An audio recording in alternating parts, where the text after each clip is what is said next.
Hey guys, tonight we journey through dust, heat, and unexpected humps. You're not trekking through Egypt or Morocco, though it's 19th century Australia. Imagine standing at the edge of a scorched horizon, where everything hums with heat. The gum trees barely twitch. The soil is red and powdery, and instead of kangaroos bounding by, there's a lumbering camel looking unimpressed. Not exactly the creature you expect on this continent. But here it is, fluffy, stoic, and blinking like it's seen everything twice. And that's because, in a strange twist of colonial logic, Australia once decided that its future would be carried on the backs of camels. You know, those giant, side glancing animals with big feet, bigger humps, and zero interest in your approval. So, before you get comfortable, take a moment to like the video and subscribe, but only if you genuinely enjoy what I do here. Let me know in the comments where you're listening from and what time it is there. Now, dim the lights, maybe turn on a fan for that soft background hum, and let's ease into tonight's journey together. You step off the boat in Port Adelaide, brushing salty wind from your brow, and blink at the sight of several massive, wobbling shapes being led awkwardly down the gangplank.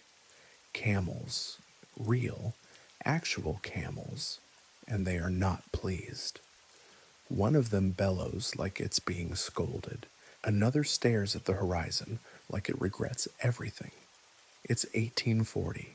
South Australia's interior is still a vague concept, stretching into maps marked only by artistic guesses. The British colonists have no clue what lies beyond the settled coast, but they know it's dry, very dry, too dry for oxen, and horses just tend to drop dead halfway through an expedition. So someone, likely over tea, thought, what if camels? This is not a popular idea. Australians at the time mostly associate camels with Bible illustrations or exotic postcards from Egypt. But a few visionaries, and even more desperate explorers, decide to try. The first batch of camels lands in 1840, imported from the Canary Islands, with an Australian settler named John Ainsworth Horrocks. Unfortunately, Horrocks becomes one of the earliest cautionary tales in the Camel Chronicles. One of his camels accidentally discharges his firearm while Horrocks is adjusting the animal's load. He dies of his wounds a few days later. Historians still argue whether this incident unfairly delayed camel enthusiasm in Australia or merely confirmed public skepticism that bringing desert animals to the middle of nowhere was a bit much. But the idea doesn't die. If anything, it evolves. By the 1860s, the colony's thirst for inland expansion demands something more reliable than complaining oxen or fainting mules. Camels make sense on paper. They carry more than a horse, need less water, and stroll over sand like it's nothing. Their feet, oddly padded and wide, don't sink. Their endurance is mythic. They even look unbothered by heat waves. And yet, despite these advantages, colonists have no idea how to actually handle camels. Enter the next piece of the puzzle, the camel ear. But we'll get to them soon. For now, you squat under a frazzled eucalyptus and watch as handlers, most of them with British accents and limited camel experience, try to coax the animals into kneeling. One camel half obliges, another simply refuses, groaning like someone who's just been asked to carry furniture on their day off. Someone tries to offer water, only to find that camels don't drink unless they want to.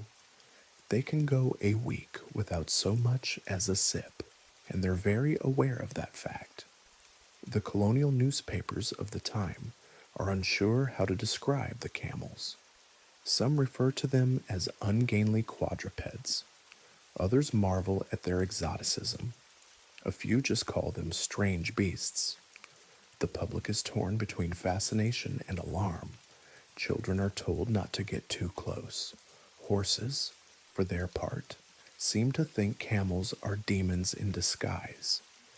Still, a handful of brave explorers start integrating camels into expeditions. Survey teams trudging through the Simpson Desert begin using them to carry water tanks, tent poles, and sometimes the surveyors themselves. It's not elegant, but it works. Slowly, people begin to see camels not as eccentric imports, but as quiet problem solvers. One dusty campfire journal entry from 1858 simply reads, "Camel grumbled all night, threw off pack, bit McAllister, still better than horse. There's no official camel breeding program yet, so each new animal has to be imported. That means long, expensive sea voyages from India, the Middle East, or even North Africa. The camels arrive seasick and irritated, but once they're in the desert, they perk up. It's like they recognize the sand." There's also a strange cultural side effect to these early imports. Nobody agrees what kind of camel is best. Some argue for the single-humped dromedary, taller, faster, more elegant. Others prefer the two-humped Bactrian, shorter, hardier, fluffier. Australia ends up with both, often in mixed groups, forming a kind of furry diplomatic confusion. But the real turning point in Australia's camel saga isn't the animals themselves, it's the people who come with them. Soon, a wave of skilled handlers will arrive, bringing calm voices, worn saddles, and centuries of knowledge across the sea. Their story begins with a long, quiet prayer, and it changes the desert forever. You blink beneath your hat's brim as the heat starts to shimmer, and you ask the question that's been circling in everyone's minds since the first hump arrived: why camels? Though it's not a rhetorical question. In the mid-19th century, the Australian interior was still mostly a riddle. Europeans who ventured inland quickly discovered that it wasn't a matter of if your supplies would run out, but when. The land swallowed expeditions, horses dehydrated, oxen trudged into dunes and gave up. Explorers died of thirst with their maps half drawn. So someone looked at this vast, sun-scorched puzzle and thought, maybe we need animals made for droughts, not meadows. Camels weren't a wild guess. They were a calculated choice, or at least a hopeful one. Their reputations preceded them in North Africa and the Middle East. They'd been used for millennia as cargo carriers, desert taxis, even mobile shade if you squatted beside one just right. They could haul 200 to 600 pounds, walk for days without water, and sleep in blazing heat like it was nothing. Colonial administrators clung to the image of camels as tireless workers, desert engineers in fuzzy coats. They imagined great caravans cutting effortlessly through Australia's unknown center, linking dusty settlements, delivering mail, and maybe, just maybe, finding something valuable along the way. Gold, water, cattle country, the usual fantasies. But the romantic image of camels gliding through dunes like serene ships often crumbled in the face of this actual logistics. First of all, camels weren't native. They had to be imported. And sea voyages were not designed for animals the size of furniture. The animals were prone to seasickness. They took up space. They grumbled, kicked, spat, and generally made themselves known to every sailor on board. Ships reeked of dung and old hay. Worse still, once the camels arrived, no one knew what to do with them. Early attempts to train local workers in camel handling ended with stories like Horrocks' misfire mishap. The animals were unfamiliar, their cues subtle, their tempers unpredictable. They could lie down and refuse to rise for hours. They could flatten their ears and groan like small earthquakes. One spooked camel could stampede a dozen. It became obvious that more than just animals were needed. Australia needed experts. Still, despite these challenges, the camel's mechanical efficiency couldn't be ignored. Historians still argue whether the colonial government's enthusiasm for camels was driven more by desperation than planning, or whether some administrators genuinely had vision. But by the late 1850s, exploratory expeditions began including camels as standard gear. If you were going inland, you brought water barrels, maps, biscuits, and camels. There's something comical about how completely unsuited traditional wagons were for the terrain. Wooden wheels snapped on rocks, horses stumbled on spinifex. Even the few existing Aboriginal trading routes, which had existed for thousands of years, couldn't save European-style supply chains. Camels, on the other hand, strolled like they owned the place. They didn't need roads. They walked over dunes like a breeze. When the wheels fell off, they just kept walking. One settler account from 1862 complains, camel refused to move at sunrise, waited, still refused, eventually stood, grunted, and walked 12 hours without pause, refuses all logic, which, to be fair, describes most camels to this day. There was also a soft political benefit. Camels, imported in small numbers and often accompanied by foreign handlers, didn't stir as much colonial resentment as larger infrastructure projects. They didn't require massive investments, and unlike railroads or new roads, they didn't provoke land disputes, at least not initially. They were simply quiet solutions to a loud problem. You picture a camel now, kneeling in the sand as someone awkwardly tries to load crates onto its back. The crates are lopsided, filled with flour and rum, rope and pickaxes. The camel side-eyes the handler, sighs through its nose, and rises with the slow, jointed grace of an accordion being unfolded. It's not elegant, but it works. By 1859, an official government report recommended more camel usage. Expeditions into the Simpson, Gibson, and Great Victoria deserts increasingly relied on camel trains. Their footprints, soft, deep, and padded, marked new trails. You'd see a trail of them etched like ghost tracks across ridges and creek beds. Of course, the environment didn't always cooperate.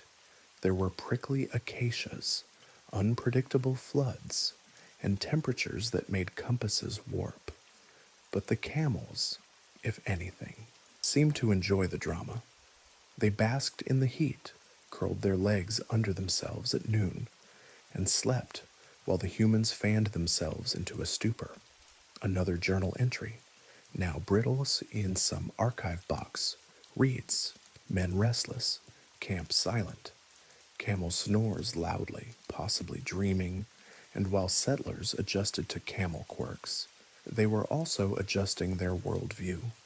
The idea that Australia's interior was a blank slate, terra nullius, they called it, was quietly undermined by the camel's success.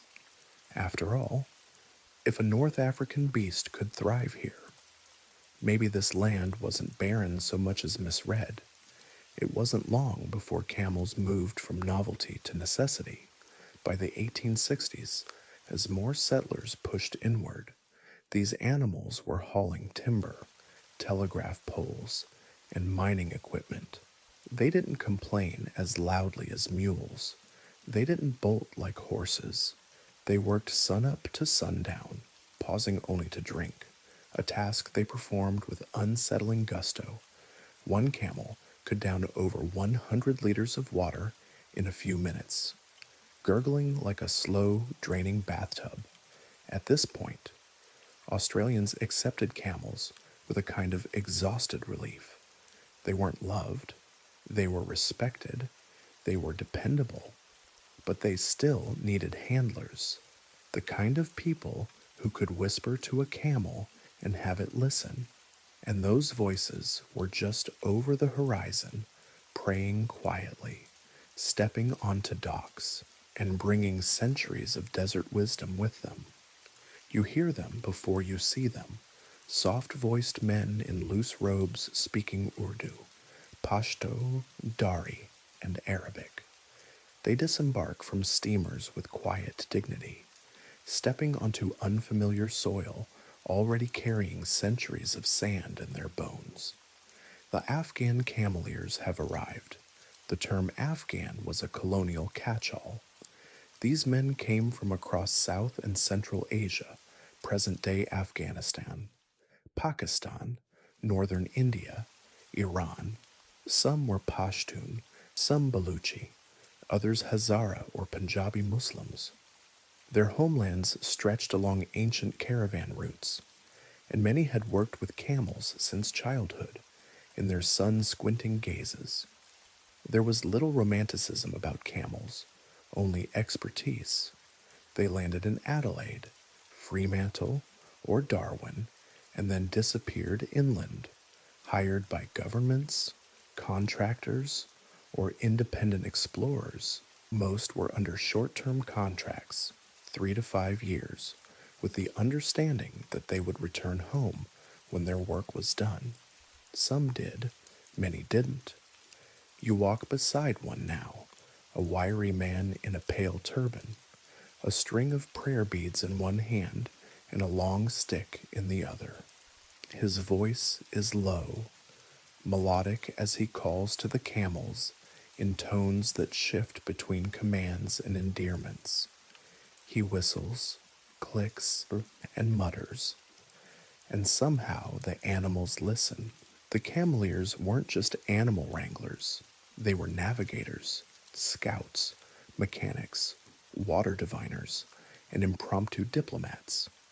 Their knowledge of desert survival outpaced that of many European surveyors. They could read the landscape like a book the tilt of a dune, the dryness of air, the distant shimmer of heat suggesting water or mirage. They built makeshift shelters from saddle frames, brewed tea from spinifex twigs, and washed with sand when water was scarce. Historians still argue whether the British colonies truly understood the value of these men or simply exploited their skill. Either way, their role in Australian inland expansion was enormous, though rarely recognized in the glowing accounts of white explorers who received the credit. You settle into camp at dusk. A thin curl of smoke rises from a kettle perched on a stone hearth.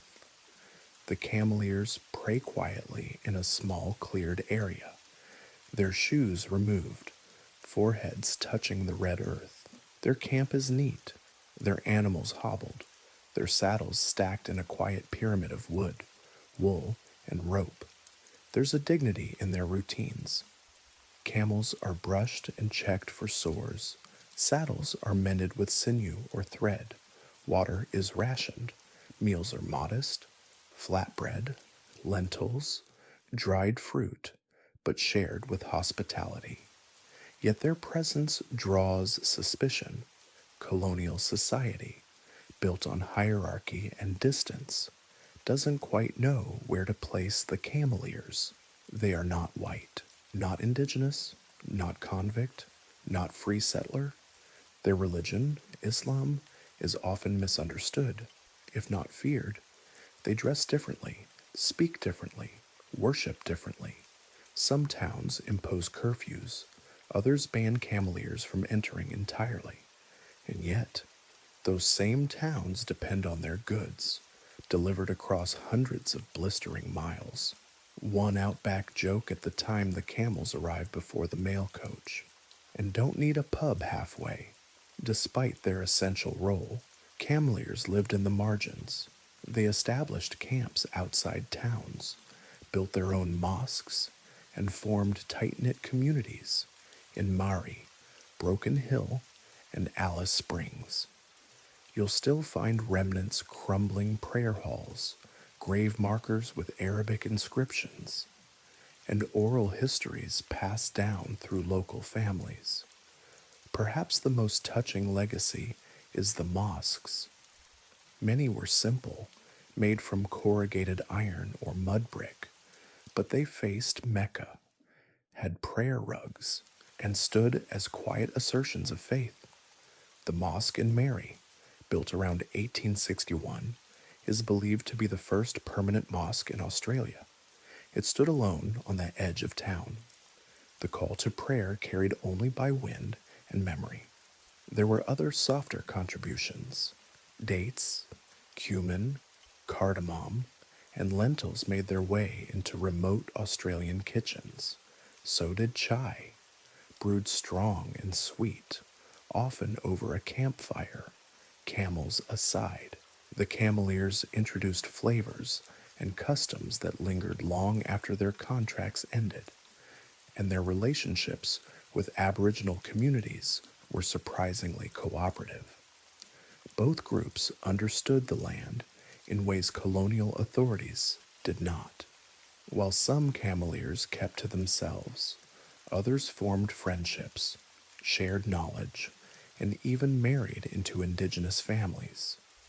Oral histories from Arrernte and Pitjantjatjara communities recall respectful exchanges, gifts of dates or tea, and stories shared in evening shade.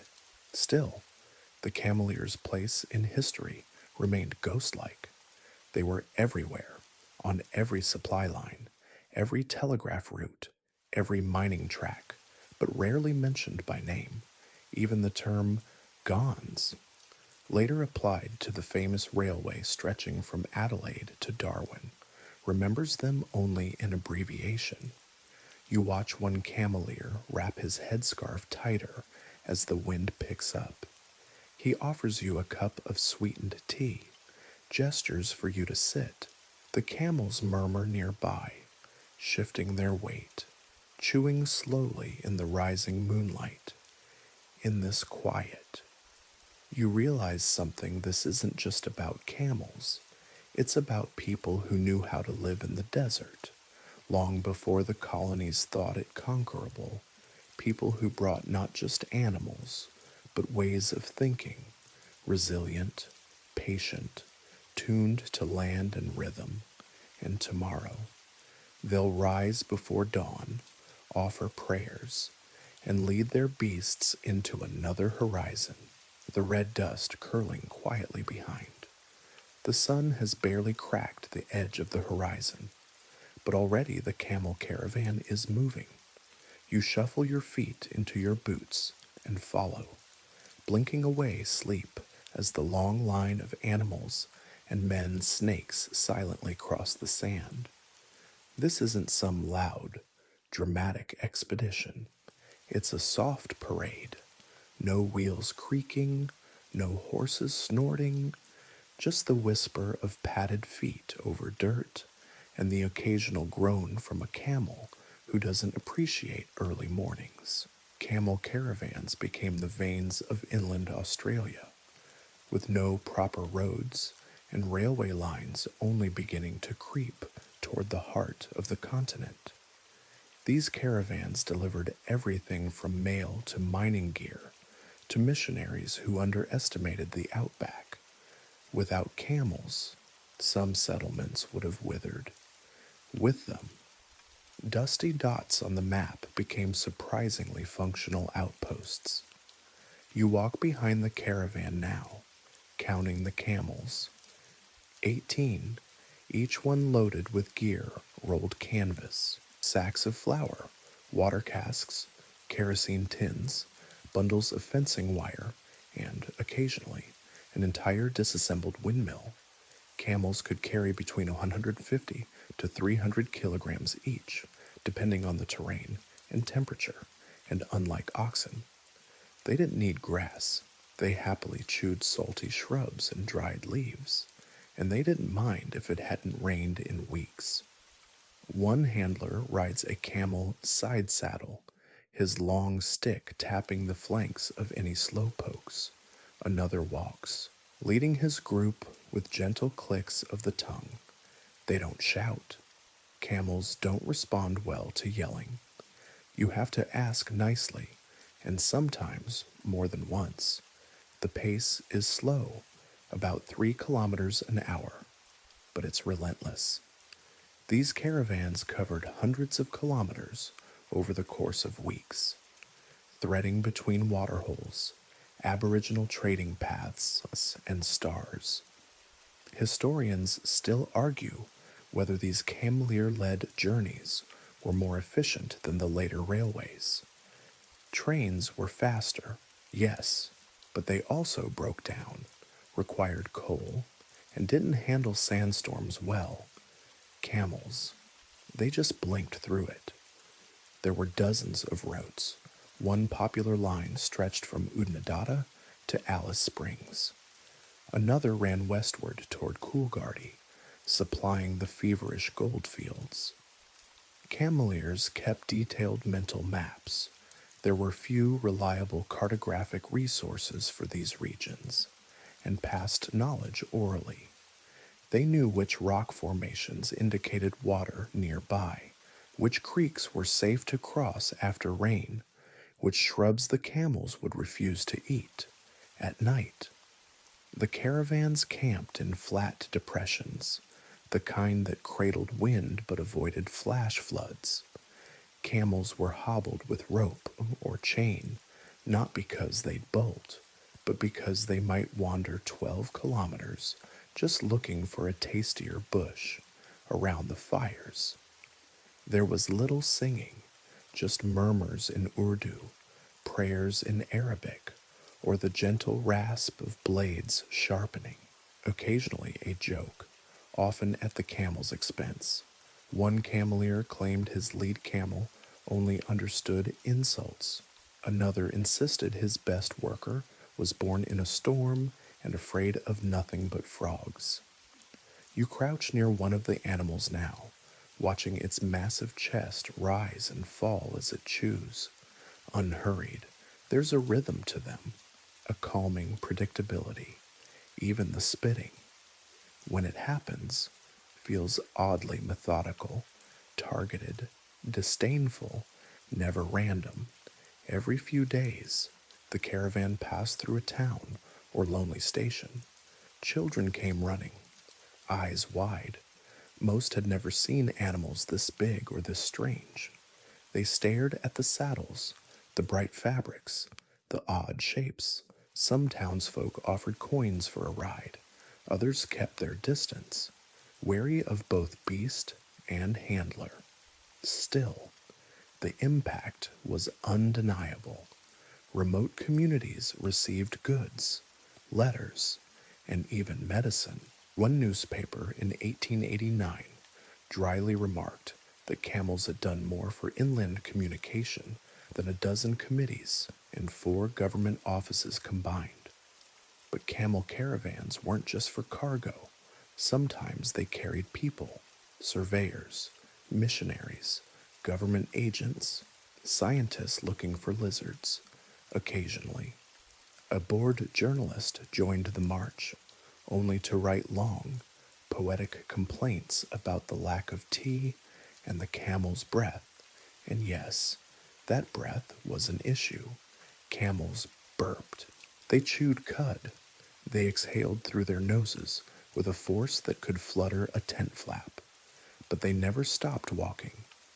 You pass a rusted telegraph pole in the sand. It leans slightly, half swallowed by dune grass. The caravan helped build this line decades ago, hauling poles, wires, insulators. One cameleer scratched his name into the base of every 10th pole. You run your fingers over one now, still faint, but there. Sometimes the desert whispers back, a fringe detail many forget cameleers often traveled with makeshift libraries, slim copies of the Quran, poetry collections, even Persian epics tucked into saddlebags, read by firelight, shared aloud when the silence grew heavy. These men weren't just laborers, they were literate, often multilingual, and held oral traditions that reached back centuries. Modern scholars still debate whether these reading habits influenced rural literacy or left traces in local storytelling.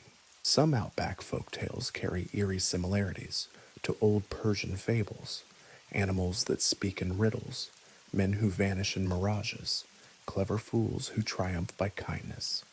And so the camel train moved on, a quiet thread weaving inland Australia together, hump by hump, footfall by footfall, no grand fanfare, just the smell of leather and dust, the rhythmic crunch of sand under padded feet, and the occasional sound of a camel sighing like it knows how this all ends. You pause beside one of the camels, a tall, shaggy dromedary with eyes half-lidded in judgment, and consider the question you've quietly been avoiding. What's it like to actually handle one of these creatures? Taming camels isn't like breaking horses. It's more like negotiating with a cranky philosopher who may or may not decide to cooperate, depending on its mood. The moon phase, and whether you looked at it wrong during breakfast. Each camel has a personality, and none of them are shy about sharing it. Some are sweet-natured and docile, practically cuddlebugs with humps. Others are surly, given to long stares and short tempers. One handler swears his camel holds grudges. Another insists his will lie down if anyone even mentions hard work. You've seen one kneel calmly for loading while its neighbor yells into the void like an opera singer with indigestion. And then there's the spitting. It's not just spit, it's partially digested cud, a greenish, frothy soup of you brought this on yourself. If a camel doesn't like how you saddled it, it lets you know. If you take too long unpacking your bedroll, it lets you know. If you exist wrong in its vicinity, yep, still your fault. Historians still argue whether this temperament was overstated by early settlers, who were unused to such expressive animals, or whether camels truly are the drama queens of the ungulate world. Either way, cameleers knew the secret wasn't brute force, it was patience and tone. Always talk to a camel like you're trying to convince it not to cancel plans. You crouch near a handler as he prepares for the day. His saddle, called a kurgan, is hand-woven, with padding made from rolled blankets and Hessian sacks. It has side pouches for water, small tools, and an emergency snack for the human. Not the camel. Ropes are checked, straps tightened, a rhythmic routine. The camel shifts, groans, but cooperates. Mounting isn't dignified. First, you make sure the camel is kneeling. Then you climb up the side while it watches, unimpressed. And when it stands, it does so in a disorienting lurch. Back legs first, then front. You find yourself suddenly taller than anything else for miles, swaying slightly as you adjust. One explorer described the sensation as riding a mattress balanced on a ladder carried by someone with a limp. Not inaccurate. Cameliers had other tricks. A moody camel could sometimes be coaxed with soft singing or the scent of dates. A female in season could calm an agitated male, though, if handled poorly, the reverse was also true and involved a lot more yelling. There were also special hobbles used for the more independent-minded ones, and when all else failed time, let the camel sulk. It would come around. Another oddity, camels kneel to be loaded. This makes the process easier in theory, but only if they're in the mood. Getting them down sometimes requires firm tugs on the noseline, or simply waiting them out. You've seen cameliers squat beside an uncooperative beast for half an hour, sipping tea, muttering encouragement, and letting the animal decide on its own. Eventually, it folds its legs like a tired old gentleman settling into an armchair.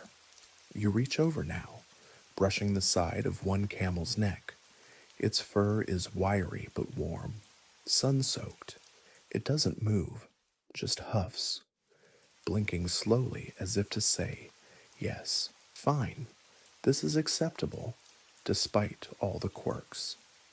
Camels rarely broke down the way wagons did. They rarely injured themselves the way horses did. Their adaptability bordered on miraculous.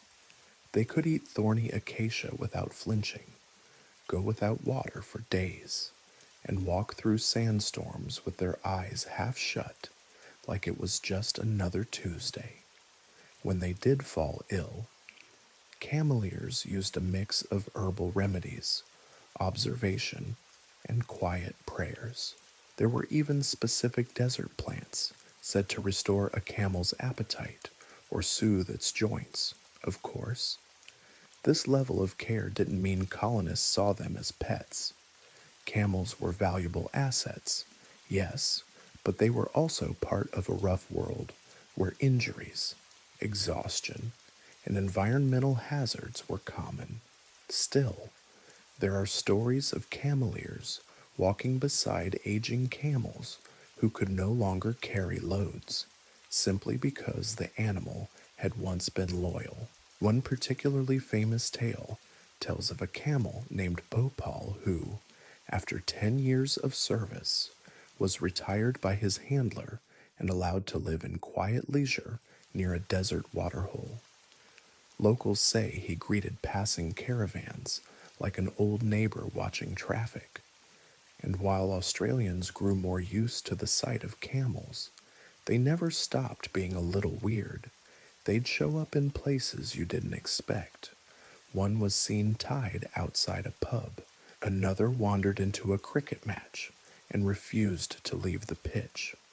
Someone claimed to see a camel climb a flight of stairs in Kalgoorlie just to prove a point. By now, your respect for the handlers has grown, not just for their skill, but their sheer tolerance, wrangling these creatures day after day, in heat and wind, in towns that didn't want them, through deserts that didn't care if you lived or not. It took more than technique. It took patience, humor, and a kind of desert zen. The caravan continues on. You walk behind a camel now that seems to hum to itself, vibrations low and constant, almost like a lullaby. Its ears twitch, and it turns to glance at you, just once, as if to say, "You're doing all right," for someone without a hump. You arrive at a place that seems too quiet for a town, but too intentional to be just a camp. Low structures huddle together near a dried-up creek bed, their corrugated roofs clinging to rust like barnacles. Children peer from behind doorways, their gazes curious but cautious.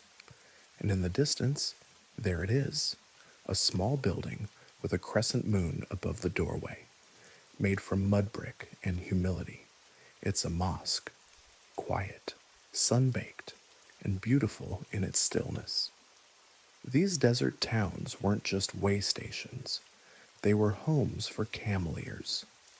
When contracts ended or routes paused for months, some men settled near the tracks, a few sent for family, others married local Aboriginal women and built families that blurred colonial categories. Their homes were simple, sometimes just tents reinforced with tin or hessian, but they were carefully maintained. Small gardens sprouted dates and onions, chickens clucked near tethered camels. Everything smelled faintly of dust, cardamom, and sweat. You step into one such dwelling. The walls are patched fabric and wood slats, the floor swept, the kettle gently bubbling. A prayer rug is folded neatly in the corner. Books, some in English, some in Arabic, are stacked beside a tiny oil lamp. Outside, a camel grumbles at nothing in particular. You're offered tea. Again, always tea in these communities. Life was both harsh and rhythmic. Men woke before dawn for prayer, then gathered for maintenance, saddle repairs, load balancing, hoof care. If a caravan wasn't scheduled, they might help with local freight, trade spices, or mend tools for nearby stations. And through all of it, the desert crept in, sand in your socks, heat in your lungs, silence in your bones. Despite their essential labor, the cameleers were kept at the margins, legally, socially, spatially. Some towns banned them outright after dark. Others allowed them in, only if they remained respectful and unseen. But while official policy frowned, real life adapted. White settlers traded with them. Aboriginal families shared stories. Station owners quietly admitted they were the most reliable transporters around. Historians still argue whether these communities were tolerated or simply ignored, but either way, they left behind more than footprints, one lasting impression: language. You start to notice little words scattered across desert slang. Bunda for camel backside, Nika for small child. Even food terms, dal, ata, rote, made their way into settler kitchens in places hundreds of kilometers from any port. The vocabulary of cameleers trickled into the vocabulary of the outback. Then there were the mosques, built by hand, funded by pooled coins, always facing Mecca. The Mari Mosque in South Australia is the most famous, but it was far from alone. There were prayer spaces near Broken Hill, Bork, and even on cattle stations where just 2 or 3 cameleers worked. Most were dismantled or fell into disrepair after their communities faded, but a few foundations remain, ghost prayers carved into stone, and where there were people, there was food.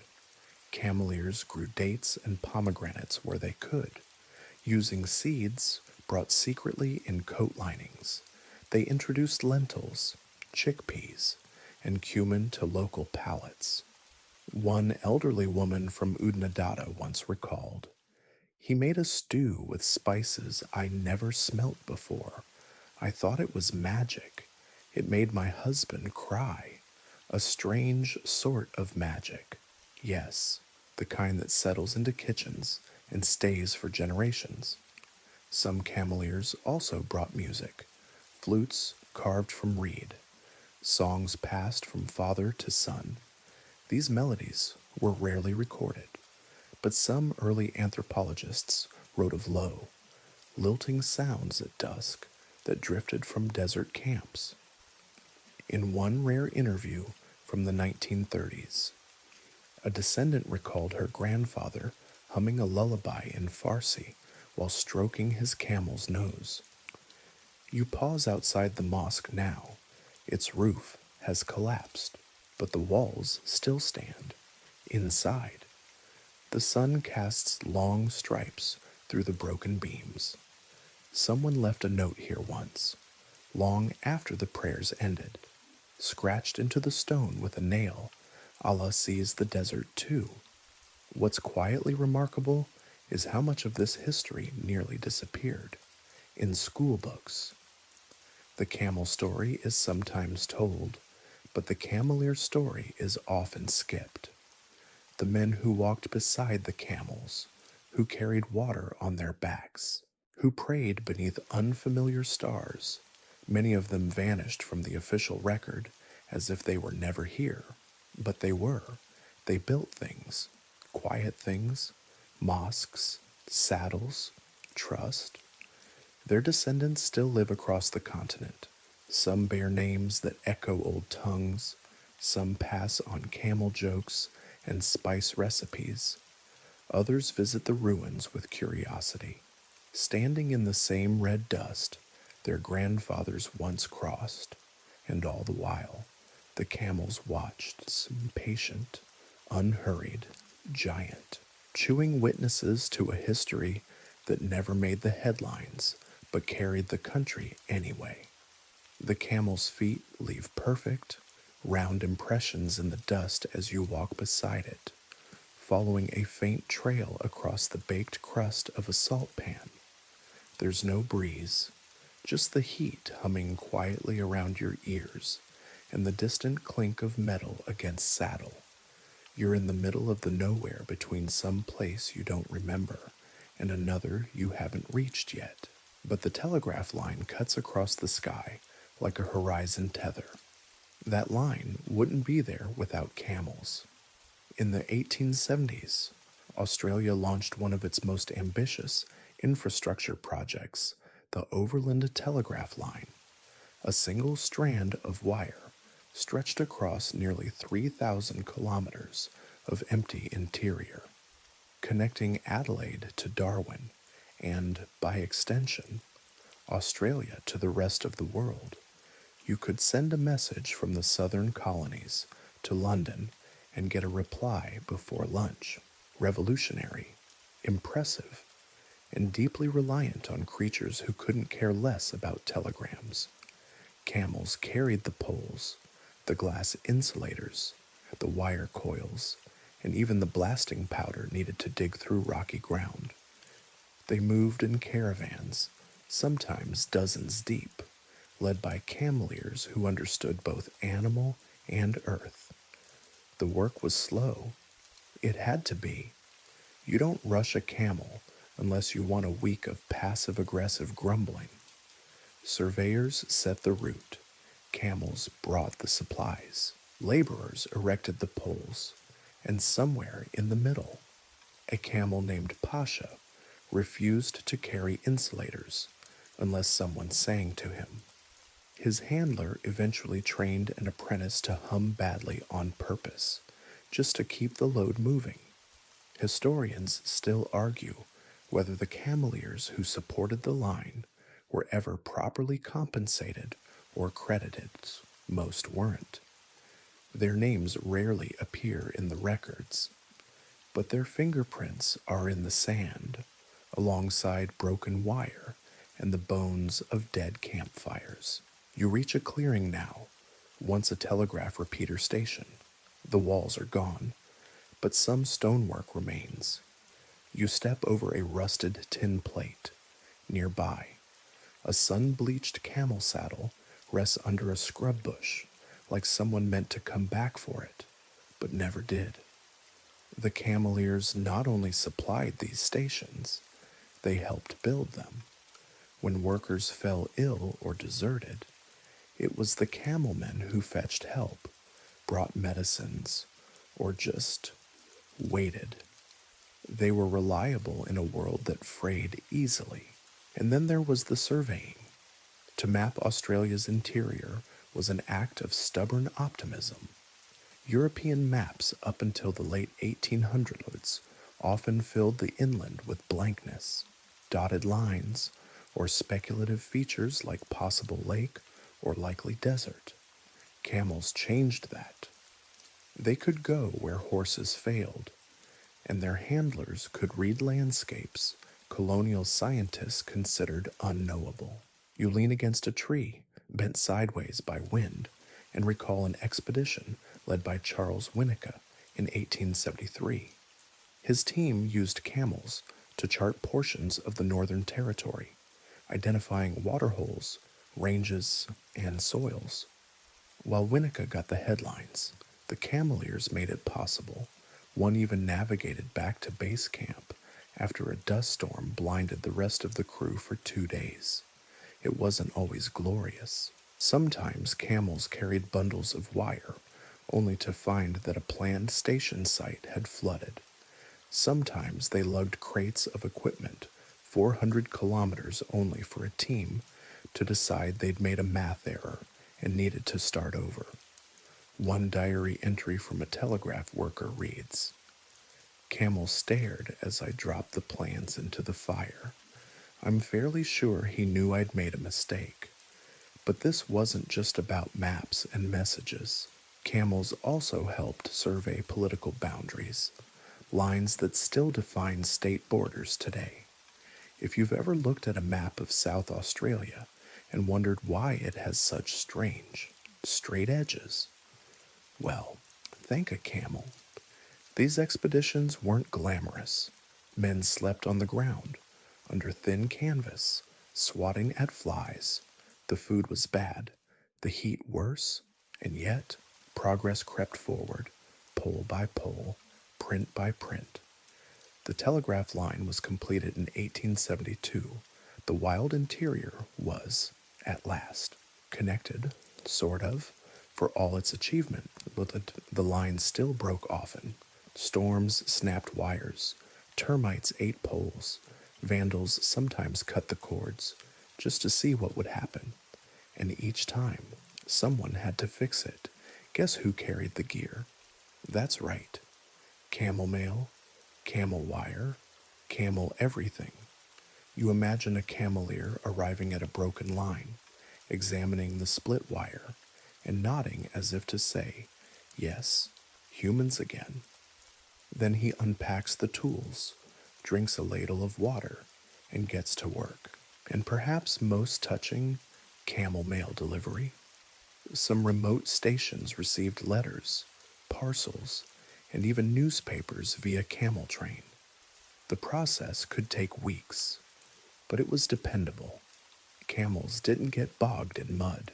They didn't run out of fuel. They just kept walking, one foot in front of the other, through scrub and dust, past kangaroo tracks and stone outcrops. In fact, camel post outlasted expectations by decades, even into the 1920s. Some settlements still received their mail by camel, especially in Western Australia's interior. A few old-timers claimed camel post was less grumpy than a motorbike and didn't mind if you patted it. You smile at that, watching your current caravan shuffle onward. No rush, just persistence, and behind them, a line of shallow footprints slowly filling with sand, but still leading somewhere. A gust of dry wind lifts a little skirt of red dust around your ankles as you trudge forward, blinking under your hat brim. The terrain has changed. The ground is rockier, ridges bulging like ribs under the skin of the land. But the camels don't seem to care. In fact, they look downright smug, because you've entered gold country, and they've done this before. The gold rushes of the 19th century hit Australia like heat lightning, sudden, chaotic, and feverish. Prospectors poured into the interior, chasing rumors of shining seams and alluvial riches, and while the hopeful miners dug, it was the camels who made the whole operation possible, though they didn't get a cut. Of course, you watch a caravan now, ambling toward a makeshift mining camp near Coolgardie. The camels are loaded down with crates, but you can tell by the way they walk it's not gold they're carrying. It's water, flour, picks, rope, canvas sheets for makeshift tents, sometimes even crates of whiskey, tucked between sacks of oats and broken boots. Miners depended on camel trains like lifelines. Roads didn't reach most gold fields. Wagons broke down within days. Horses drank too much and then keeled over. But camels, they just kept going. From railhead to dig site, from coast to pit. Their presence was so essential that some gold towns offered bounties for cameleers just to stay nearby. One local legend from 1894 claims a gold strike was almost abandoned until a caravan arrived with fresh barrels of water. A miner supposedly kissed a camel square on the nose and named the nearest hill Salvation Knob. No one ever found more than a few flakes there, but the name stuck. Historians still argue whether the economic boom of remote mining towns would have been possible without camel transport. On paper, the answer's obvious. But the deeper truth is stranger camels didn't just support the economy, they shaped the rhythm of mining life. You sit now at the edge of a dig site. It's little more than a dusty depression with a plank bridge over it. There's a tent nearby, flapping weakly in the wind, and a man boiling tea over a smoky fire. His beard is sunburnt. His hands are blistered. He glances at the approaching caravan and sighs with relief. Supplies have arrived. Camel trains operated on flexible schedules, adjusting to weather, distance, and temperament. A load might take a week or a month. Some cameleers were hired full-time by mining outfits. Others freelanced, showing up when they felt like it or when the price was right. Either way, miners welcomed them like old friends, and it wasn't just water and food. Camels brought timber for supports, coal for heat, dynamite for blasting. Some carried delicate gear, sluice boxes, pumps, scales. Others hauled massive iron boilers, moving parts that would have been impossible without a wide, slow, determined animal with a forgiving back. There was a rhythm to it. A cameleer would arrive, unload in a flurry of curses and dust, rest under a shade cloth, maybe pray, maybe trade, and then disappear into the shimmering horizon, his beasts grumbling behind him like disgruntled philosophers on a long commute. Not every trip was smooth. There were bandits, scorpions, flash floods, and heat waves that melted saddle buckles. Some camels collapsed under excessive loads. Others wandered into mine shafts or tangled with half-feral dogs, and occasionally, cameleers found themselves unwelcome, accused of stealing, spying, or simply being different. You walk now between abandoned diggings, the ground soft with decades of collapse. A broken pulley creaks in the wind. Nearby, a camel's footprint is fossilized in dried clay, evidence of a time when this was a road, of sorts. And perhaps the strangest moment in this era, the camel races. Yes, camel races. In places like Kalgoorlie and Leonora, camel races became an annual event. Locals would gather to cheer on animals that spent the rest of the year ferrying sacks of nails. The races were chaotic, often hilarious, and involved more sliding than sprinting. Cameleers rode or ran alongside, and the camels, true to form, mostly ignored the idea of competition altogether. One newspaper from 1903 described a race in which the winner stopped twice for snacks and still crossed the line first. His sense of timing, the journalist wrote, was impeccable, if inscrutable. Even mining towns with no interest in religion or poetry still found themselves writing poems about camels, odes to the beasts who brought life to places where water cost more than gold. One such verse, scribbled on a wall near Laverton, simply read, "He brought me bread when there was none. He walked while every horse was done. He spat, he groaned, he rolled his eyes. But without him, I would not rise." And in a strange way, that's the truth, is these beasts, moody and magnificent, were the unsung backbone of an inland economy built on dreams and dirt. They made the impossible merely difficult. You pass a rusting sign now, half swallowed by scrub. It once pointed to a mining town with a name long forgotten. But a camel once walked through it, carrying water and hope, and that feels like it should matter. You stand beside a camel, staring at the towering load strapped across its back, and wonder how this doesn't violate some ancient beast of burden labor law.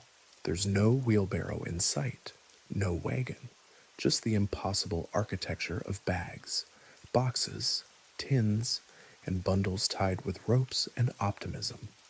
Today, you learn how to pack a camel, and more importantly, how to not pack one badly.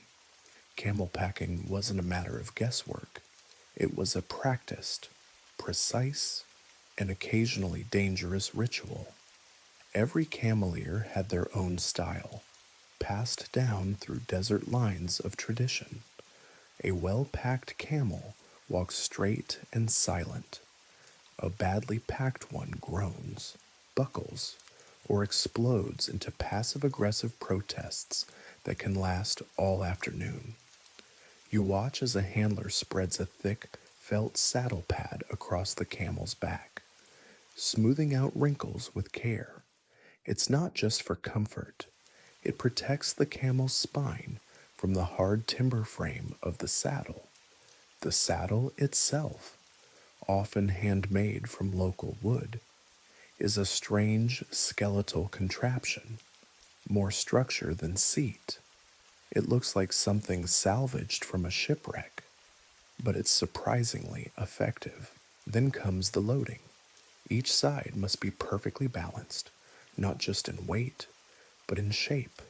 You can't put a tall tin of kerosene on one side and a sack of flour on the other and expect peace. The camel will let you know, sometimes with a deep sigh, sometimes with a lurch, sometimes by sitting down and refusing to get back up until the insult is corrected. And it gets worse if you're carrying fragile goods. Eggs wrapped in wool, double layered in tin boxes, tucked into bread loaves. Glassware usually avoided, but if necessary, packed in rice bags. There are accounts of cameleers delivering musical instruments, crates of ink bottles, and even the occasional caged bird. One cameleer once transported an upright piano. Yes, a piano. It required 2 camels, a lot of rope, and possibly divine intervention. Historians still argue whether this was brilliance or madness. As you try your hand at loading a bundle, your camel turns its head and watches you, judging, probably. You fumble the knot, the rope slips, and the camel groans with what you swear is dramatic flair. The handler chuckles softly and reties it in a single, fluid motion. Cameleers developed signature knots, fast to tie, hard to loosen, easy to adjust. They tied everything saddle straps, food bags, water skins, tent poles.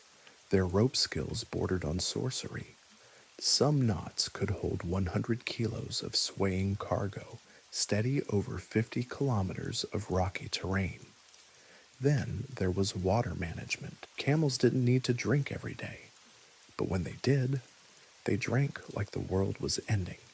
Some slurped down over 100 liters in one session, sloshing and gurgling with the noise of a bath drain mid-meltdown. And yet, they didn't sweat.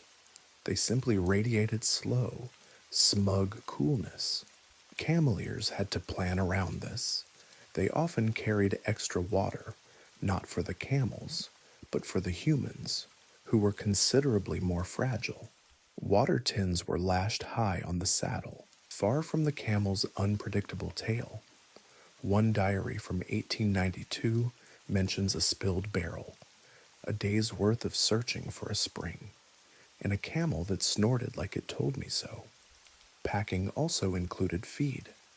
While camels could survive on shrubs, some cameliers carried supplemental barley or date waste. These were stored in woven sacks and doled out like bedtime snacks. And every camel had its own preferences. Some liked soft bush leaves. Others preferred dry acacia twigs. One famously refused to eat anything unless it was first offered by hand. You help tighten the last strap now, pulling the load into symmetry. The camel shifts its weight, testing the feel. After a long silence, it lets out a noise halfway between a grunt and a sigh, then rises in one graceful four-knee movement. Success. You step back to admire the train. Each camel now stands with its burden, tall and quiet. The loads look like strange sculptures, part merchant caravan, part mobile junkyard. But everything is intentional. Everything has its place. Cameliers didn't just master packing, they turned it into choreography. When moving a dozen camels, each had to be tethered to the next in a way that prevented tangling, biting, or excessive flirting between temperamental males and bored females. Lines were checked every few kilometers. Loads were readjusted during lunch breaks. Saddles were inspected every night for signs of wear or shifting. And yes, sometimes things did go spectacularly wrong. One handler once misjudged a knot, leading to a sack of flour bursting mid-journey. The white cloud that followed convinced a fellow traveler that they'd walked into divine fog. Another time, a camel kicked loose a tin of oil, which promptly drenched every item in the train behind it. For weeks, that group smelled like fried onions, but more often than not, the system worked, slowly, patiently. The caravan moved forward. You could hear the creak of saddlewood, the slap of leather ropes, the occasional sneeze from a camel who resented dust in its nose, and through it all, the rhythm never changed. 3 kilometers per hour, 8 hours a day, rest at sunset, repeat. It wasn't glamorous, but it was dependable, and in the outback, that meant survival. You look at your hands now, rope burned and sticky with dust. The camel beside you glances sideways, then blinks slowly, as if to say, "You'll get better, maybe." You hear it before you see it, the faint metallic hum of progress sliding across steel. A distant train moans its way through the desert, slow and deliberate, like it knows it's replacing something. You shade your eyes and spot the carriages inching across the horizon, a line of cargo and confidence. The railway has arrived, and with it, the reign of the camel begins to end. Australia's rail expansion wasn't sudden, it was a slow creep, driven by the same needs that made camels necessary in the first place. But eventually, tracks began to reach the inland towns, from Adelaide to Oodnadatta, from Perth into the goldfields. Every new stretch of line rendered another section of camel trail obsolete. You walk beside the tracks now, the ground crunching underfoot, with a different kind of dust, iron shavings, and cinders, not just sand. The camels blink at the train, unimpressed. One sneezes, another yawns. It's hard to tell if they're mourning or just bored. For camel ears, the arrival of railways was a mixed blessing. On the one hand, it meant easier access to supply depots, shorter distances to haul goods, and less time in dangerous, uncharted terrain. On the other hand, it meant fewer contracts, fewer caravans, fewer routes. Some adapted, transporting goods to and from stations. Others faded out of work entirely. Historians still argue whether the transition from camels to trains was handled fairly. In most cases, it wasn't. Cameliers weren't offered alternative employment. Their contributions were quietly forgotten as steam engines took the spotlight. But the cameliers kept walking, for a while, supporting outposts that the rails hadn't yet reached. And the camels, they didn't seem to mind the change. Some were sold, others were kept for local freight, but many, tens of thousands, were simply released. Yes, released. You stand near an old rail terminus now. Its tin roof rattles in the wind. A dusty sign reads, Goods Depot, nearby. A gate swings open onto nothing. Beyond it lies bush scrub, and once, an entire herd of camels simply walked through that gate into freedom. Colonial officials believed they were solving a logistics issue. The camels had served their purpose. They weren't native. They didn't fit into farming economies. So, they were unyoked, unburdened, and sent off into the wild, and they thrived. You trek through a patch of spinifex and spot them. 2, maybe 3 feral camels in the distance, grazing near a salt bush. Their coats are dust matted, their legs scarred from old wire fences, but they look healthy, at ease. The descendants of the ones who once carried telegraph poles, pianos, and crates of ginger beer. In some places, wild camel herds grew so quickly that they became a nuisance. They drank from cattle troughs, knocked over fences, wandered into gardens. One wandered into a schoolyard, another tried to eat laundry. But despite their growing numbers, they retained a kind of aloof nobility, unbranded, so unowned, not truly feral in the frantic, wild-eyed way of other animals, just indifferent, like they remembered being useful, but had decided they no longer needed to be. By the early 20th century, railway towns replaced caravan stops, supply chains shifted, roads improved, and the old camel tracks grew faint. Dust reclaimed the paths, saddles rotted under acacia trees, campfire rings disappeared into the sand. You imagine a cameleer walking the line one last time, watching a train pull into town, and knowing that the beast he once whispered to is now grazing somewhere over the next ridge, carrying nothing but memories. And the camels, for their part, didn't look back. Their era hadn't ended with a bang. It had faded, quietly, like footsteps in powdery dust, not mourned, not celebrated, just gone. Yet the tracks they laid, those invisible networks across the outback, remained. Even today, some modern highways follow old camel trails.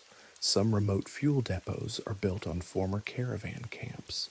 And in a few towns, if you ask the right elder, they'll tell you where the camels used to drink, where they used to kneel, where the desert still remembers them, and in that memory, their reign still lingers. The sun hangs low as you hike into quieter territory now, not just in sound, but in significance. No more railway chatter, no more dusty towns, just land, broad, flat stretch of ochre and stone where no fences break the view. And then, through a shimmer of heat, you spot something that looks like a mirage but isn't a group of camels, untethered and wild. They move with a kind of casual confidence, heads high, tails flicking at flies, no loads strapped to their backs, no ropes tying them together, just camels, living free. By the 1920s, there were thousands of them. By the 1970s, tens of thousands. Today, Australia has the world's largest population of wild camels, descendants of the beasts once brought in to build a country. They roam across the Northern Territory, South Australia, Western Australia, and Queensland, drifting in herds like four-legged ships without maps, feral but not furious, disconnected from humans, but still shaped by human history. You watch one lower itself to sit. The motion is still dignified, knees folding in deliberate sequence, as though ceremony still matters. A young calf noses at a spindly bush, nibbling the dry leaves with clear satisfaction. They're thriving, in a land most creatures still struggle to endure. Of course, it's not all peace and picturesque sandscapes. A full-grown feral camel can weigh over 600 kilograms and drink 150 liters of water in minutes. In drought years, desperate herds have been known to trample fences, invade cattle stations, even nose their way into remote Aboriginal communities searching for water. In 2009, a small town in central Australia reported over 6,000 camels descending at once. 6,000. The town's water tanks didn't stand a chance. And yet, despite these issues, there's a certain awe in seeing these animals out here, surviving with grace. They don't seem menacing, just thirsty and determined. Historians still argue whether the release of camels into the wild was negligence or inevitability. Some claim colonial authorities should have culled or rehomed them. Others believe Australia, with its wide open spaces and sparse waterholes, offered them something close to what they'd always known. Whatever the reason, the camels made themselves at home, and they made themselves hard to catch. You walk along a dry creek bed now. Hoof prints led across the stone. They're fresh. You find camel dung nearby, dry and fibrous, like shredded mulch, evidence that they passed through not long ago. You follow the tracks, and sure enough, you find a larger herd grazing beneath the shade of some scrubby mulga trees. They notice you, but don't scatter. They just blink. Australia's wild camels are dromedaries, single-humped. Their coats are often lighter than their imported ancestors, bleached by decades of sun. Some have adapted subtly over time, leaner builds, better navigation instincts. Their movements are slower, deliberate, not lazy, measured, like they know there's no one hurrying them anymore. For decades, their numbers grew unchecked. By the early 2000s, population estimates ran into the hundreds of thousands. They disrupted fragile ecosystems, eating native plants, fouling water holes, competing with native wildlife. A national management plan was created. Aerial culls were proposed, then protested. Some were carried out, others weren't. There was backlash. Animal rights groups objected. Some Aboriginal communities resisted, seeing the camels as both a nuisance and a spiritual presence. Others supported limited removal, citing damaged infrastructure and competition with bush food sources. The debate remains unresolved. Some want to preserve them as a living monument to colonial history. Others see them as ecological vandals in need of control. But the camels keep walking, unaware of either narrative. You sit under a rock ledge now, watching a bull camel groom his foreleg with deliberate slowness. He pauses, turns his head, and stares at you. His face is unreadable, but not unfriendly. You raise a hand in greeting. He blinks once, then returns to chewing. The herd moves slowly westward, not far, just enough to find a cooler patch of dust, a better bush, a new angle on the wind. They move like memory, slow, wide, patient, and as they vanish behind a rise, you realize this is their country now, not by design, not by treaty, but by adaptation, by endurance, and by sheer rumbling, footsore persistence. You walk through a landscape shaped not just by hoofprints, but by quiet arguments. Australia's relationship with its feral camels isn't simply practical, it's philosophical. Are they survivors, pests, relics, or residents? It depends who you ask. Ecologists wring their hands over the damage. Camels trample delicate desert plants, compete with kangaroos for food, and foul remote waterholes that took centuries to form. Their sharp hooves crush saltbush roots. Their appetites clear entire patches of spinifex, and when water grows scarce, they'll travel in massive, thirsty herds, bulldozing anything in their way: fences, solar pumps, even the occasional satellite dish. You pass a field station now, its fencing repaired with a bizarre mixture of wire, pipe, and what might be an old bicycle frame. The station manager told you camels broke through last summer. Came in like a rugby team, he muttered, pouring tea into a cracked mug. Drank the tank, ate the tool shed, one even licked my dog. Efforts to control the population vary. There have been aerial culls, ground captures, sterilization plans, and even export schemes in the 2000s. There was a brief spike in camel meat production. Some camels were rounded up and shipped to overseas markets where camel milk, leather, and meat are considered delicacies. But wrangling feral camels isn't easy, or cheap, or popular. Historians still argue whether the camel's legacy should protect them from eradication or justify their careful removal. One academic called them a colonial ghost, made flesh. Another dismissed them as undocumented livestock. Yet Aboriginal communities often hold more nuanced views. Some elders see camels as disruptive, sure, but also useful, in places where vehicles fail and horses falter. Camels still carry supplies in other places.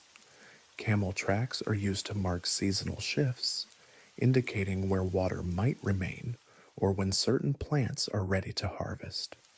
You sit with an elder now, his eyes squinting into the horizon. He tells you of a camel named Yinti that used to follow his grandfather during walkabout. Never asked for much, he says, just liked the company. Yinti once led them to a hidden soak when everyone else thought the land had dried out. That camel knew, he says, tapping his temple. Other communities integrate camels into art, paintings, carvings, stories passed to children. In these tales, camels aren't invaders.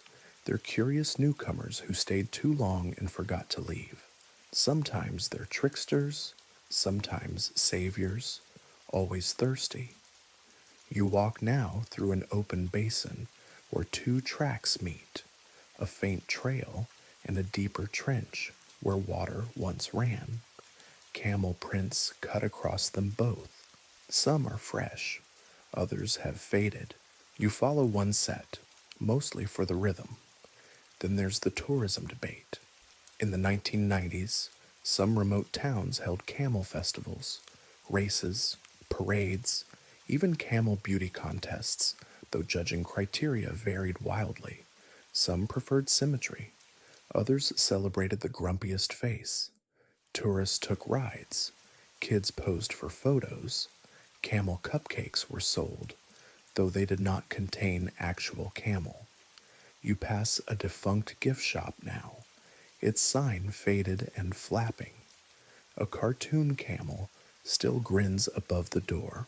The place closed when the rail moved and tourists stopped coming. But the graffiti on the back wall remains a rough outline of a camel, wearing sunglasses. Above the words, "Still here, mate." What does it mean to belong in a place like this? Camels didn't ask to come. They were brought. They worked. They wandered. They adapted. Does longevity earn them a place, or does disruption forfeit it? There's no tidy answer, just contradictions. They're native to deserts, but not to this desert. They thrive in harshness, yet make harshness worse. They're a marvel of biology and a menace to biodiversity. You could argue either side for hours, and many people do, but as the sun lowers behind a jagged ridge, you realize the camels aren't arguing. They're grazing, staring at you with that calm, blink heavy indifference. You're the one with the identity crisis. They're just here, existing, moving, surviving. Sometimes being a historical artifact doesn't mean being locked behind glass. Sometimes it means walking across the landscape long after people forgot why you were brought here in the first place. You watch one young camel nudge a dry branch with its nose. Nothing edible. It snorts and moves on behind it. The horizon stretches open again. The wind has dropped. The flies have, mercifully, retreated, and you stand at the edge of a dry plain where the earth has hardened into sun-baked clay. Out here, nothing moves fast, except maybe the story of a camel ear, told quietly by someone whose grandmother still remembers the prayer beads he carried. You've arrived at the part of the journey that most Australians have forgotten or never learned. The camel ears are gone, but their echoes still hum beneath the surface, not just in abandoned camps or fading photographs, but in living memories, in names, in customs, in families that never made the history books, but made history all the same. Across rural Australia, descendants of the camel ears still live, many with mixed Aboriginal and South Asian ancestry. You might meet a woman in Alice Springs who calls herself part Afghan, part Anmatiere, and whose grandfather led a camel train before switching to driving a mail truck, or a man near Udnadada who wears a cowboy hat over a skull cap and tells stories that start with camel jokes and end in spiritual reflections. Some of these descendants still carry surnames like Khan, Muhammad, or Hassan, reminders of a chapter that colonial Australia filed away in a drawer labeled temporary labor. But the truth is, they never left. You visit a cemetery now, it's quiet, tucked behind a rusted fence, wild grass creeping over the stones. And one grave has Arabic script carved into sandstone, the letters worn soft by wind.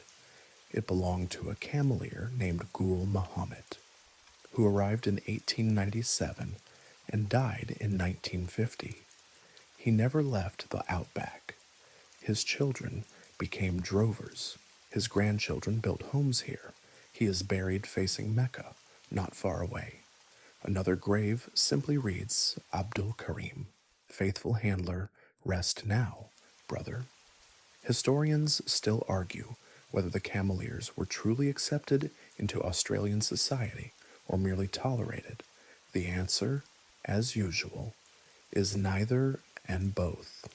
They were outsiders, but they were needed. Then they were forgotten, but not by everyone. You walk now through Mari, a town that still holds traces of their presence. There's a rebuilt mosque, a museum with camel harnesses on display, and a small plaque that reads, "They brought water to the thirsty, food to the hungry, and stories to those who would listen." That plaque doesn't mention what they endured: the racism, the isolation, the legal restrictions. In some states, they were barred from owning land. In others, they needed permits to travel. Some were denied citizenship even after decades of residence. And when World War I broke out, many volunteered to fight, but few were accepted. Even so, they contributed, quietly, repeatedly. Some carried medical supplies to missions. Others guided emergency rescue parties into the desert. One helped construct a Catholic chapel because a prayer house is a prayer house. Their legacy isn't grand, it's granular. A child raised on camel milk, a recipe passed down for flatbread made over coals, a dusty family photo with a turbaned man squinting into the sun beside his camel, holding the hand of a small girl who would later become a nurse, or a teacher, or the first in her family to vote. You sit beside a dry creek bed now, flipping through a photo album lent to you by one such descendant.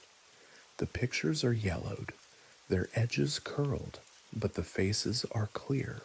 Some are smiling, some look deeply unimpressed, especially the camels. One man in the photos wears a jacket 3 sizes too big and a prayer cap too small. His granddaughter says he insisted on wearing it because it made him feel like a scholar. He never learned to write, but he could recite Persian poetry from memory. His favorite line, "Be patient, for the desert does not hurry." And yet everything arrives. You look up. The horizon hasn't changed, neither have the camels. Really, you spot one now, a lone beast trailing across the plain, probably strayed from a herd. Its humps sway, its pace measured. It pauses to sniff a dry shrub, then continues. No rush, no destination, just the instinct to keep going. You wonder what it remembers? Not facts, not years, but maybe the rhythm of caravans, the voices of cameliers, the cool shade of a midday prayer stop, the smell of lentil stew bubbling in a battered tin pot, the sound of someone humming as they tightened a saddle. Legacies aren't always loud. Sometimes they walk quietly, one footfall at a time, until they're too far to follow, but not too far to feel. The sun sinks lower, casting long camel-shaped shadows over the dunes, and you feel it now, the nearing hush of an ending, not just of the day, but of a whole age, the age of the camel caravan, of the camelier's slow chant, of outback rhythms measured in footfalls and ropes pulled taut. But before the silence takes over completely, there's one last debate drifting on the desert air. What do we do with the camels now? Australia's wild camel population has never stopped growing, until recently. At their peak, over 1 million camels roamed freely across the inland.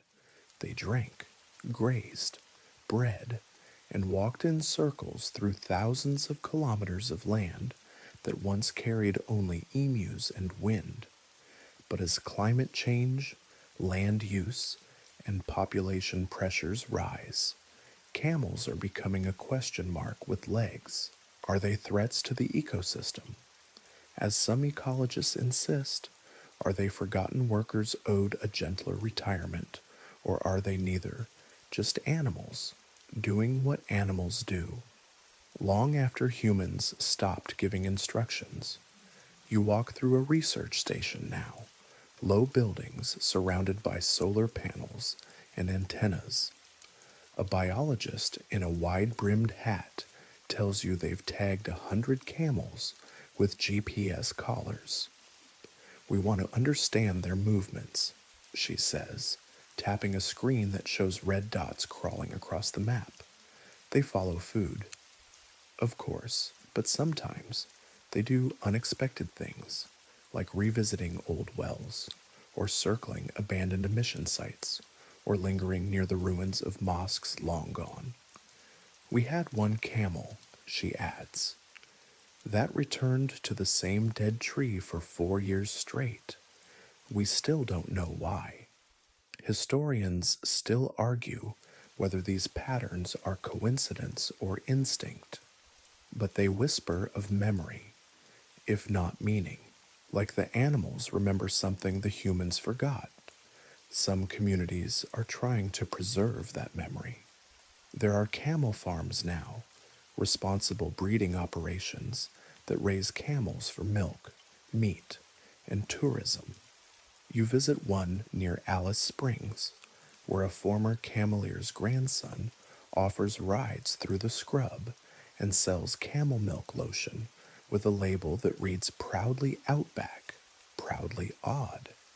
He talks about conservation, how keeping small, healthy herds might be better than mass culls. They're not pests, he says, patting the flank of a lounging camel named Doris. They just don't have jobs anymore. There are festivals, too, places where camel history is celebrated with awkward enthusiasm. You witness one in action, a camel parade down a single road town, complete with brass band, tea stalls, and someone in a homemade hump costume dancing like a caffeinated lizard. There's laughter, sure, but there's also education. A little girl reads a poem about the cameliers. A plaque is unveiled with 6 names, real names, of men who once walked this route, long before bitumen ever arrived. You wander the festival booths and overhear someone say, "My great-granddad used to ride a camel to school."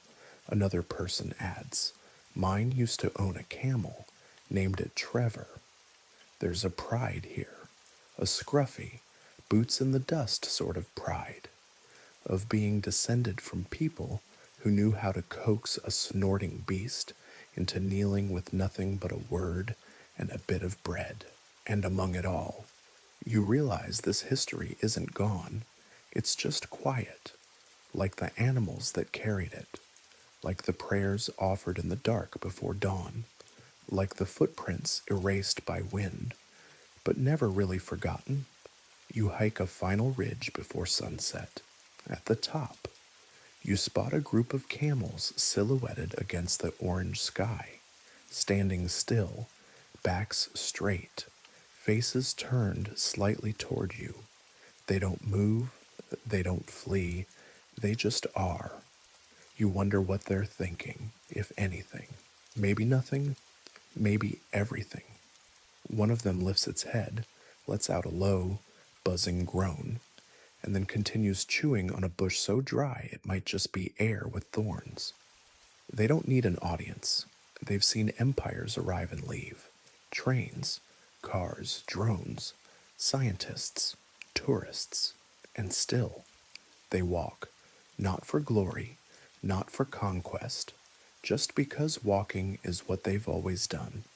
The stars appear one by one, no fanfare, no rush, just quiet, deliberate arrivals. You lie back against a slope of warm sand, arms folded behind your head, and watch the night unfold above you, as gently as a blanket being pulled up by careful hands. The camels have settled nearby, their shapes barely visible, but unmistakably present.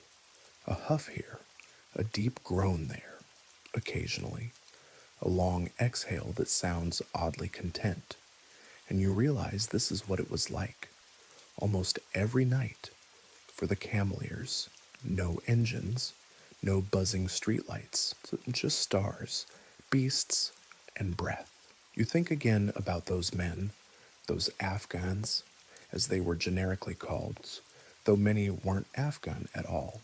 They came from Balochistan, Punjab, Kashmir, Sindh. Some were devout, others more relaxed. Some were young, looking for adventure. Others were older, seeking wages for families they might never see again. And all of them, in one way or another, shaped the center of this vast continent. Historians still argue whether the Cameliers saw Australia as opportunity or exile. Letters home, when they existed, speak of heat, hard work, occasional kindness, and deep isolation, but also of satisfaction, of sunsets that reminded them of home, of camels who behaved better than some employers, of friendships that surprised them. You follow their imagined routines now, a quiet prayer before sunrise, the careful grooming of camels, the warming of tea over embers, the reshaping of the day's load, and then the long walk forward, always forward, through salt flats, dry creeks, and stone ridges, following the same rhythms each day, but never the same path twice. And when their contracts ended, some stayed, they married, they built, they taught their children to ride camels before bicycles. Their accents faded into outback drawls. But their stories, if you asked, still smelled of spice and sounded like poetry. You think, too, of the camels themselves, the quiet giants who asked for little and gave so much, who didn't bray for applause or cry when they were dismissed, who just kept walking, even now, because the truth is, they were never really forgotten, not by the land, not by those who still follow their tracks, not by the wind that echoes through ghost towns or the roots of the lone trees they once leaned against. You close your eyes and picture a caravan again, 19th century dust swirling behind, the sound of sandals crunching dirt, a prayer murmured in Urdu, a camel nicknamed Captain chewing slowly, side-eyeing a crow. Somewhere, someone laughs, not loudly, but with warmth, because it's still morning, the day is long, and the desert isn't going anywhere. And neither, really, are they? Because the legacy of the camels isn't in museums or textbooks. It's out here, in the shadows of the ridges, the softened shapes of the dunes, the quiet resilience of animals and people who didn't need to shout to make history. You lie still, listening. A camel shifts nearby, snorts gently, then sighs into the night. Even now, the desert hums with memory. So now, under this star-heavy sky, the journey begins to fade into rest. The camels, once burdened with crates and ropes, now doze in loose circles, their great bodies outlined by moonlight. You imagine their dreams, if they dream, are filled with slow walks, cool water, and a breeze that doesn't carry flies. Their knees fold just right. Their breath is even. Their bellies rise and fall like tides. And you, too, settle. The night wraps itself around your shoulders like an old wool shawl. The air cools. The earth exhales. Even your thoughts begin to stretch out and grow still, like caravans at the end of a long day. No more unpacking, no more maps, just rest. The Cameliers, long gone, would have known this feeling. The peace after effort, the grace of sleep in a place that asks nothing of you except presence in this moment. It doesn't matter who you are or what brought you here. It only matters that you are here, on land that has held stories older than maps, walked by feet padded or bare, sacred or sunburnt. You hear the faint rustle of dry grass. A nightbird calls once and then falls silent again, somewhere far off. A camel grumbles. But even that sound is sleepy now, less complaint than contentment. So breathe. Let your breath match the rhythm of the herd. Let the desert cradle you the way it has cradled wanderers for generations. Let your thoughts quiet, your body grow warm and weightless, and your mind drift gently, gently like a shadow following a caravan through the dark. You've walked enough for tonight. Close your eyes. Let go. Sleep.